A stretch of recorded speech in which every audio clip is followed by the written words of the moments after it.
Brother నమస్తే, ఏం చేస్తుంటారు? నేను బట్టల వ్యాపారం అండి. వచ్చేసేసి రియల్ ఎస్టేట్ చేస్తాము, ఇంటీరియర్స్ చేస్తాము. ఏదో బిజినెస్ ఫీల్డ్ లో ఉన్నారు. ఓకే, కూటమి ప్రభుత్వం వచ్చింది, 2 years కంప్లీట్ అయిపోయింది. ఎలా ఉంది? యాక్చువల్ గా అయితే కనుక ప్రజల కొనుగోలు శక్తి తగ్గిపోయింది ఈ కూటమి ప్రభుత్వం వచ్చిన తర్వాత అనేది ప్రముఖంగా వినిపిస్తున్న మాట వైసీపీ నాయకుల నుంచి. అది వాస్తవమేనా? మరి అది ఓవరాల్ గా మొత్తం దేశం మొత్తం ప్రపంచం మొత్తం తగ్గిపోయింది, అది వాస్తవే. కానీ ఇక్కడ కూటమి ప్రభుత్వం వచ్చిన తర్వాత అన్ని ఫెసిలిటీస్ తోటి జనం మొత్తం సంతోషంగా ఉండారు. ఎవరి దాంట్లో ఎవరు డిస్టర్బెన్స్ లేదు, దౌర్జన్యాలు లేవు, లాక్కోటాలు లేవు. ఇప్పుడు ఎగ్జాంపుల్ మందే లైన్లో వెళ్ళి నుంచొని ఆడ వెళ్ళి మేము అడుక్కునే వాళ్ళలాగా మేము ఇచ్చిన బ్రాండ్లే తాగేది లేదు. సంతోషంగా వాళ్ళకి నచ్చింది. రూపాయితో తాగేవాడు రూపాయి, 2 రూపాయలతో తాగేవాడు 2 రూపాయలు, 1000 రూపాయలతో తాగేవాడు 1000 రూపాయలు తాగుతాడు. వాళ్ళ జనం ఫ్రీగా ఉన్నారండి, ఎవరిష్టం వాళ్ళతోటి బతుకుతున్నారు. ఎక్కడుంది ఫ్రీగా? ఎక్కడుంది? రాష్ట్రంలో రెడ్ బుక్ రాజ్యాంగం అమలు అవుతుంది. మాట్లాడే వాళ్ళు ప్రశ్నించే గొంతుకులు అనగదొక్కడం జరుగుతుంది తప్పితే రాష్ట్రంలో ప్రజాస్వామ్యమే కుని అయిపోయింది. అంటే రెడ్ బుక్ అనేది ఏంటండి? రెడ్ బుక్ అనేది రాసింది దేనికి? దౌర్జన్యం ఎవరు చేశారో, ఎవరు చట్ట పరిధిలో చట్టపరంగా పనులు చేయని వాళ్ళకి రెడ్ బుక్, చట్టపరంగా చేసిన వాడికి ఎవ్వడికి రెడ్ బుక్ లేదు. ఎందుకు భయం? వాళ్ళు వెళ్ళి పోలీసులు తీసుకెళ్తున్నారు తప్పితే వీళ్ళు వచ్చి లాక్కెళ్ళట్లా, రౌడీలు వచ్చి ఎవరిని బెదిరియట్లా. చట్టపరంగా వాళ్ళకి ఏం జరగాలో అదే జరుగుతుంది తప్పితే దౌర్జన్యంగా ఎవరిని ఏం చేయట్లేదండి. సామాన్య ప్రజలు బ్రహ్మాండంగా ఉంటారు. ఇప్పుడు ఈ కూటమి ప్రభుత్వం వచ్చిన తర్వాత దాడులు పెరిగిపోయినాయి, దౌర్జన్యాలు పెరిగిపోయినాయి, అన్యాయాలు పెరిగిపోయినాయి అనే మాట కదా వినపడుతుంది. అన్ని అవాస్తవాలు ఇవన్నీ. ఎక్కడ ఏది ఒక్క ఎగ్జాంపుల్ చెప్పండి అండి, ఒక్క ఎగ్జాంపుల్ చెప్పండి. కూటమి ప్రభుత్వం వచ్చిన తర్వాత ఒక సామాన్యుడిని ఇరికిచ్చారు. కూటమి ప్రభుత్వం వచ్చిన తర్వాత అన్యాయంగా భారతమ్మను మాట్లాడడం తీసుకెళ్లి లోపలేశారు.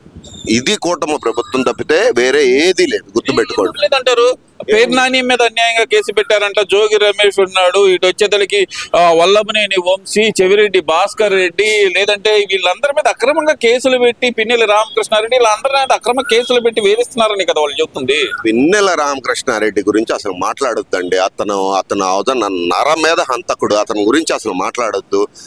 పేరు నాని అంటారా?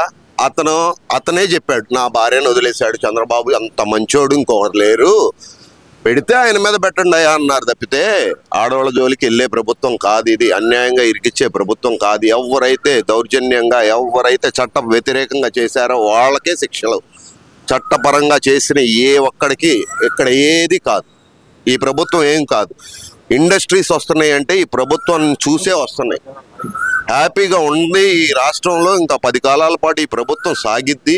మనం పెట్టుబడి పెట్టినా కూడా ఇబ్బంది లేదు, ముందుకెళ్తాం. ఎమ్మటే వచ్చేసి లాక్కునే ప్రభుత్వాలు ఏమి లేవు కాబట్టే ఇక్కడికి మళ్ళీ పెట్టుబడులు వస్తున్నాయి.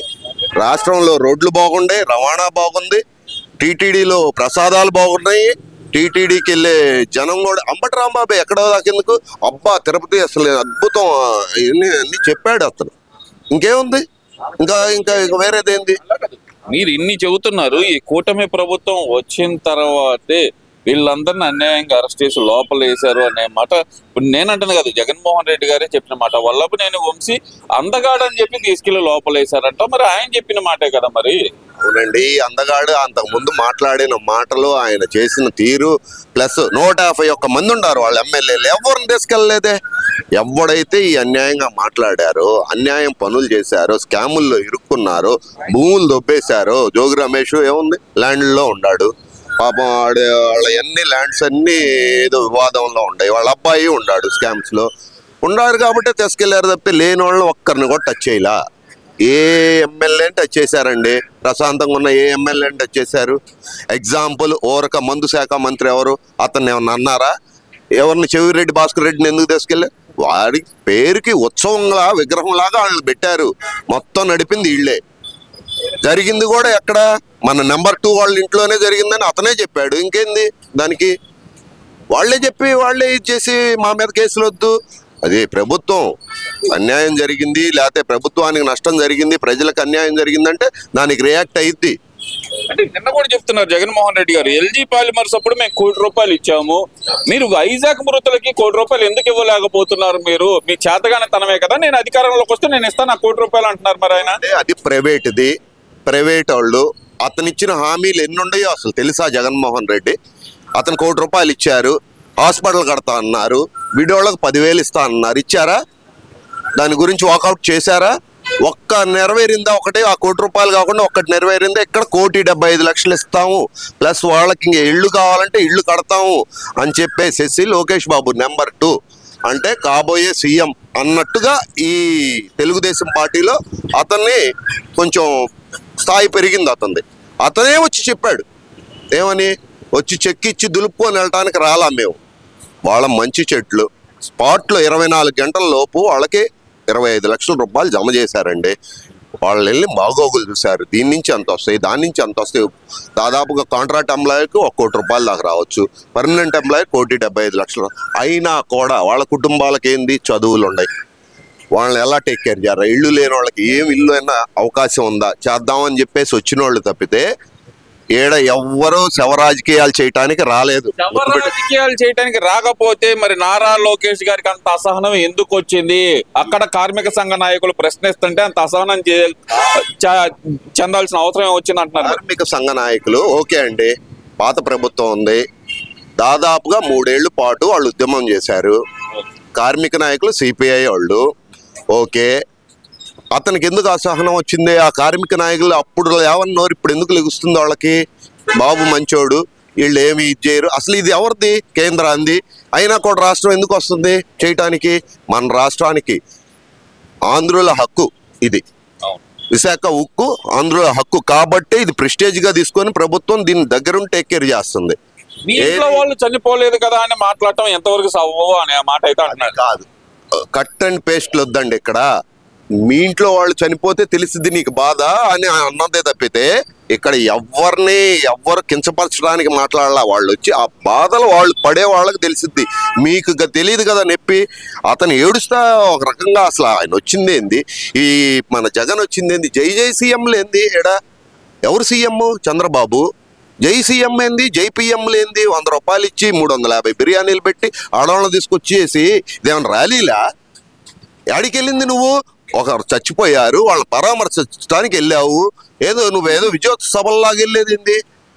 ఎవరికి ఎవరికి వచ్చారు? నా దగ్గర అన్ని ప్రూఫ్లు ఉన్నాయి. ఏది ఈవెందో వాళ్ళ ఆడవాళ్ళు చెప్పినవి నేను చెబుతున్నా, నా సొంత కల్పితాలు కాదు.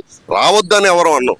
ఒక ప్రతిపక్ష నాయకుడు, సరే అతనే ఇప్పుడు నాయకుడు కాకపోయినా అన్ని రాకపోయినా అతను ఒక పార్టీకి 151 సీట్లు వచ్చిన దానికి ఇప్పుడు డిఫెన్స్లో ఉన్నాడు.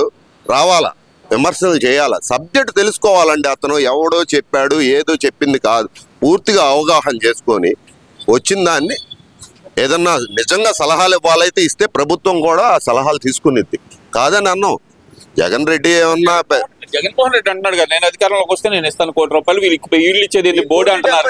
₹5,00,000 ఇస్తున్నప్పుడు ఈ కాదని ₹1,00,00,000 ఎప్పుడు 5 ఏళ్ళు వచ్చిన తర్వాత వీళ్ళు ఏమైపోతారు? ఇప్పుడు నీ దగ్గర ఉంటే ఇచ్చేయ్యా ఇప్పుడే, కాదని ఎవరంటారు? ఫండ్ చేయి, తప్పే ఉంది దాంట్లో. నేను వద్దని నేను ఇయ్యొద్దని ఎవరన్నా అన్నారా ఇప్పుడు? అప్పుడు మళ్ళీ ఇవ్వు ప్రభుత్వం డబ్బులు. నీకు చేయాలని ఉంటే కార్మికులకు చెయ్యి. ఇప్పుడు జరిగిందే అనుకోని సంఘటన, ఎవ్వరు ఊహించింది కాదు. మొన్న ఫ్లైట్ సెల్ని 2 ఆగిపోయింది. ఏది? విశాఖలో ఒకటి స్విచ్ ఆపాడు పైలట్ అని చెప్పేసి అప్పుడు కామెంట్స్ ఏమీ లేదు. ఈ సప్లై చేసేది ఒకటే ఉండిద్ది 2 ఇంజన్లకి, ఇది ఆగిపోయింది. రెండోది కూడా పెడదామని చెప్పేసేసి ఒక ప్లానింగ్. ఇది కూడా ఆడ కొన్ని వేల సంవత్సరాల నుంచి ఇట్లానే వెళ్తున్నాయి. ఇది అనుకోని జరిగింది కాదు. అది అసలు ఎందుకు జరిగిందో టెక్నికల్ టీం వచ్చేసి తేల్చి దాన్ని మళ్ళీ రెక్టిఫై చేసేసుకొని అప్డేట్కి వెళ్ళాలి తప్పితే దీనికి సబ్జెక్టే కాదు, ఇది మాట్లాడే సబ్జెక్టే కాదు. పరామర్శించాలా, వాళ్ళకి న్యాయం చేయగలిగితే. ప్రతిపక్షం లేదు, ప్రభుత్వం లేదు. ప్రభుత్వం చేసేది ప్రభుత్వం చేసేది, ప్రతిపక్షం చేసేది చేయమనండి. సరే ఓ 10 లక్షలు ఇవ్వమనండి అండి వాళ్ళ పార్టీ ఫండ్ ఒక్కొక్కరికి, తప్పే ఉంది దాంట్లో. ₹1 ఇచ్చారా?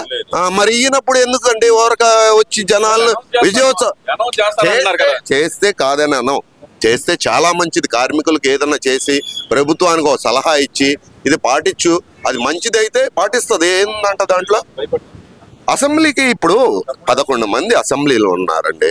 రండి అసలు కూర్చోండి. ఏంది ఈ ప్రభుత్వం ఇన్ని తప్పులు చేస్తుంది అంటుంది, ఎండగట్టి పడేయండి అసెంబ్లీలో. మైక్ ఎవరు మాట్లాడుతున్నారు?